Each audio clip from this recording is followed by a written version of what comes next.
From KVUE News in Austin, you're watching Texas This Week with Ashley Goodo. Good Sunday morning. The third special session of the 88th Texas Legislature is upon us. It starts tomorrow at 1 o'clock in the afternoon, and the big item on the governor's set agenda, school vouchers. This morning, we're hearing from experts on both sides of the issue, but first, here are 3 things you need to know in Texas politics. The state representatives who oversaw the impeachment of acquitted Attorney General Ken Paxton released more information not included in the impeachment trial Tuesday, including emails between Nate Paul and a contractor working on the Paxton home discussing plans and schedules. House managers allege Paul remodeled Paxton's home in exchange for help with the FBI investigation into him. Paxton's attorney, Dan Cogdell, tells KVUE the time to present that information was during the trial. The developer of a massive development outside Houston is pushing back against conservatives who call it a haven for undocumented immigrants. Colony Ridge spans 10,000 acres in Liberty County. It's become a talking point for conservatives who say it's a breeding ground for the cartel. But Trey Harris says that's the furthest thing from the truth. While he acknowledges undocumented people are living in the area, he says that's the case in most Houston area neighborhoods. He's inviting lawmakers to come see it for themselves. Another Texas special session starts Monday. The governor sets the agenda during specials, and Governor Greg Abbott put 6 topics on the call: education savings accounts or school vouchers, making it a crime to enter Texas illegally and allowing Texas officers to remove undocumented immigrants, increasing penalties for human smuggling and stash houses, funding a border barrier, improving public safety around Colony Ridge, and banning COVID vaccine mandates by private employers. Lawmakers will have 30 days to get bills to the governor's desk. The third special session starts tomorrow at 1 o'clock in the afternoon. The main focus is school vouchers in the form of education savings accounts, what supporters call school choice. It's basically allowing parents to use taxpayer dollars to help pay private school tuition. Proponents say it will give parents more power over their child's education. Opponents say it will take money away from public schools, which are already facing financial hardships. This morning, we're hearing from experts on both sides. Let's start with Mandy Drogan, campaign director for the Texas Public Policy Foundation's education arm, Next Generation Texas. You know, the Texas Public Policy Foundation strongly supports school vouchers or school choice. Why is that? Well, TPPF supports education savings accounts, and it's because it is a way for parents to truly customize their child's education, particularly those parents who have found that their child is not succeeding in their zoned public school. So what education savings accounts do and why they're different is it allows for parents to choose not only if they want to select a private school, but ESAs can be used on career and technical training and certifications. It can be used on tutoring. It can be used on other services and goods. It can be used for fee for transportation providers to get a child to school, whatever it is. It can be used for homeschooling and curriculum materials.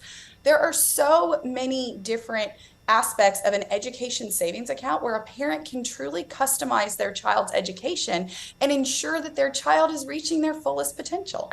You know, one of the main arguments against vouchers is this notion that it will take away funding from public schools. If you have that, even when we talk about your idea of the ESAs and the $10,000, if a child decides not to go to public school, that would be $10,000 not going into the public school system. And we know that Texas public schools already receive about $4,000 less per student than the national average. So there is concern is there concern among voucher supporters about the impact that this could have on public schools financially?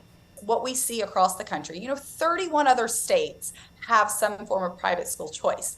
And what we see is, number one, the students that utilize a private school choice option using an ESA or a scholarship, that they obviously are able to go to the school that best serves them. But what we also have seen is that there's not a mass exodus in the public school system, and the public school system gets better. They're responsive to what parents want.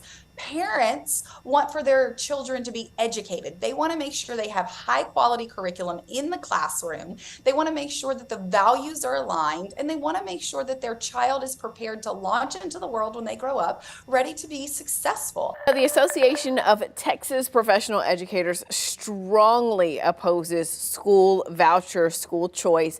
Why is that?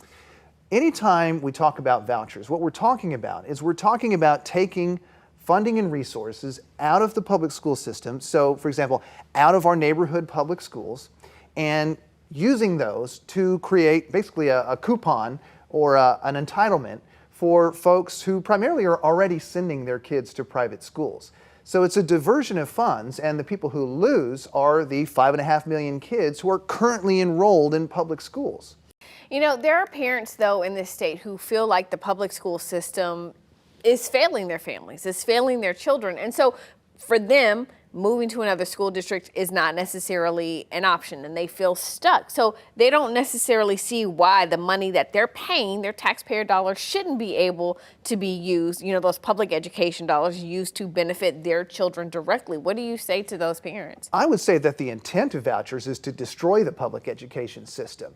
The effect that vouchers would have would be to defund and privatize the public education system. And it would do so, by the way, in a way that would remove all accountability from how those dollars are spent. And, you know, let's just say, for example, right now in the public school system, there are lots of accountability laws that require disclosure for how those public tax dollars are spent. You know, you have an elected school board that runs your school.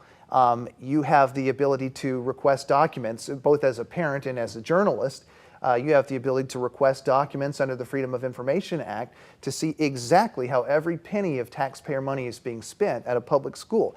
But you don't have those rights when it comes to private schools. There is no accountability program that oversees how they spend that money. And so what you're doing is you are taking resources, and also let's acknowledge that many of the schools that are struggling because of a lack of resources, because they have been systematically underfunded over decades in some cases. And what we would be doing with the voucher is further stripping those scarce resources from those schools. And for what? The people who ultimately suffer are going to be those children. And what I would say also is there are lots of, you know, when you talk about school choice, again, you know, we're using marketing terms that folks are, you know, trying to use to pass a voucher. But there are many options other than just the school down the street from you.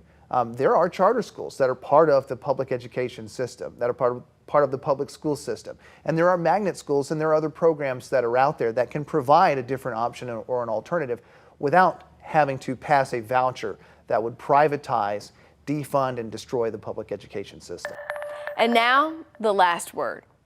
We have listened to compelling arguments this morning about school vouchers. Regardless of where you fall on the issue, I think it's important for us to remember a few facts as we head into this next special session.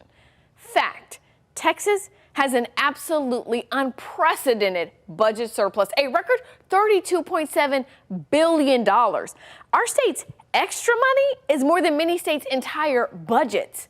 Fact: the amount of money Texas spends on education per student is thousands of dollars behind the national average, and that's before you start talking about inflation. Fact: during the 2023 regular session, and not one but two special sessions, lawmakers didn't move the needle on school funding. A frustrated state representative, Gina Hinojosa, who represents Austin, talked about that on the House floor during the second special. There is consensus that our schools need money, about $1,000 per student, just to keep up with 2019 spending when you take into account inflation, just to keep up, and still we're thousands of dollars, about $4,000 below the national average. Our teachers are paid about $8,000 below the national average. We spend $2 billion less in special education funding that our school districts struggle to find for our most vulnerable kids. I could go on and on. Things are dire. Our schools are hurting. If our schools are hurting, our children are hurting. And if our children are hurting, our future is at risk. Regardless of what happens this session, it is high time we put politics aside and do what's right for Texas kids and the people who dedicate their lives to educating them. That's the last word. And this has been Texas This Week.